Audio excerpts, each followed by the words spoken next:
Welcome back, my friends, to the Career Conversation series. And here is one more interesting or an exciting experience I'd like to bring it to you. And this parent, of course, this is, I'm sure by now you got used to these experiences. This parent is one of my neighbors in my community. And he recently they recently had their second child, and the elder one is about three plus years of age, a boy, and the younger one is also a boy, and they both were they're doing good. And now the point of discussion is this parent know that I'm a career counselor, career mentor, and more than anything I'm a neighbor who's having a daughter and a son who are elderly enough, so that he knew that I've passed through that phase, so he could take an advice from me. More than a counselor, he approached me as a fellow parent, as a neighbor. But the conversation went on interesting. His question was, in which school to admit his child for the kindergarten, right? That's the question he came up with. And you know what? And this is in Hyderabad, by the way, and he actually went ahead and researched, inquired in almost more than 40 odd schools, or he did his research about 40 odd schools, or to some schools he went in person, though it's the COVID time, right? And he did a lot of analysis, and he also said that so I have gone through the new education policy. They're talking about a certain terminology. They're talking about different things in that. His point of question is which school to choose, point number one, and point number two, how is that new education policy going to impact his child, depending on when he admit, at what age he admit his child, and what curriculum he choose, and which school he admit his child. Now this is a classic example, my friends. This is a classic example of analysis paralysis, we call them. They're very data driven. These people, these kind of parents are very data driven, very specific to analysis, and they do over analyze things. Can you imagine 40 plus schools? And I'm sure some of you would have also heard or done a similar research, but still not able to make a decision. So that tells me that you have done too much of analysis, so you're missing on some of the points. So the point of conversation with this parent was, my child is almost like 3 plus. Now some schools tell me that they will admit him in lower kindergarten only after 3.5, like 3.5 years of age, and some schools are willing to admit him though he's not 3.5 years of age. Now, which school is right? Should I wait and admit him after 3.5 years, or should I admit him even he is not 3.5 years? How did you do with your children? So this was the question, the point of conversation he came up with. We did discuss. And here is my piece of advice. I had a conversation with this parent. Okay. So now, what is your objective? Are you in a hurry to admit your child? Well, let's look at it this way. So there are pros and cons in either of option. Now, if you're not trying to let the child enjoy the childhood in a preschool before he gets into a formal kindergarten, probably you're not doing justice.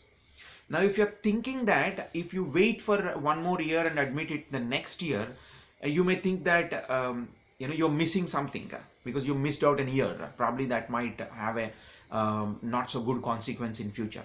That's the dilemma this parent was really at.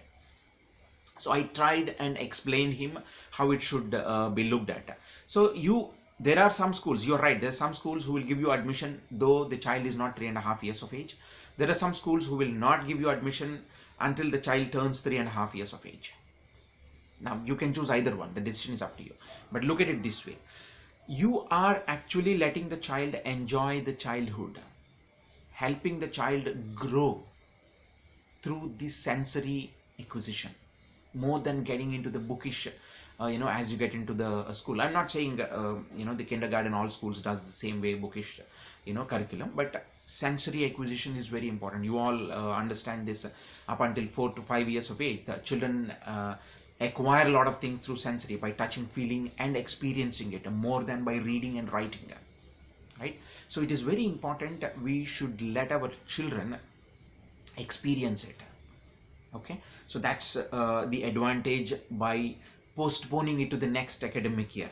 But at the same time, if you can't manage your time at home because both parents working, you don't have anybody to take care, there are a lot of other complications, the fast life, the nuclear families and all that, right? So that's another more practical aspect to it. But this is the high side, if you could let the child enjoy that learning process.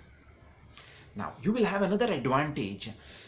He will be competing with a little lower age group children who, like in a classroom of 40 members, you will find half of them maybe not started the journey until their 3.5 years, and the rest half would have started early, before turning the 3.5 years of age. So who will have an advantage? Who will be more experienced in life? Definitely the elderly one, and they both are competing in the same class, and eventually all of them would reach that point of higher education at the same age. It's only a matter of few months, plus or minus. And always there is a higher age qualification when the child reaches the higher education, and minimum age qualification as well. They would definitely attain that. The math will work. So no harm in letting the child enjoy the childhood and then do it for the next academic year. And at the same time, for all practical reasons, if you can't manage with it, it's okay to get admission even the current year as well, or the upcoming year as well. So that's how the conversation went on. Let the decision be on either side, which is fine. So it doesn't work the same way for everybody, right? One size doesn't fit all, because there are a lot of factors to make a decision when it comes to children and their education. It is not just only sometimes the positive. Sometimes you have to look at the more practical challenges as well. But the point is, the parent of the child has done too much of analysis from my perspective. 40 plus schools, gone through the new education policy and trying to see the pros and cons, which is good. But eventually, if you're not able to make that decision, then that means it is good to reach out to a counselor or somebody who's experienced in parenting, who's already passed through that phase.